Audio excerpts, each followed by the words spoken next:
Ak sú vaše raňajky sladké cereálie, tak gratulujeme. Budete dobrými zákazníkmi farmapriemyslu. Doživotnými a lojálnymi.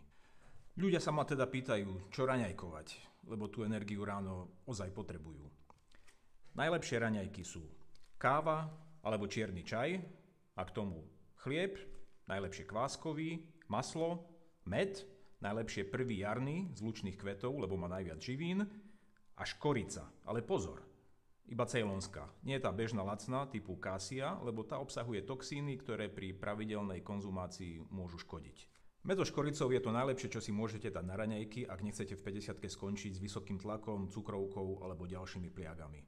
Táto kombinácia má veľmi pozitívny vplyv na všeobecné zdravie a ak vás to zaujíma, môžete si prečítať viac na mojom blogu včelysvätého.ambróza.sk. Jedna malá rada, ja som začínal tak, že som si škoricu sypal na med, ale keďže je to veľmi jemný prášok, tak bolo to všade. Môj zlepšovák je namiešať si predom med z lučných kvetov s cejlonskou škoricou a ten si potom každé ráno natieram na chlieb. Včely a ich práca sú krása, čo bzučí životom.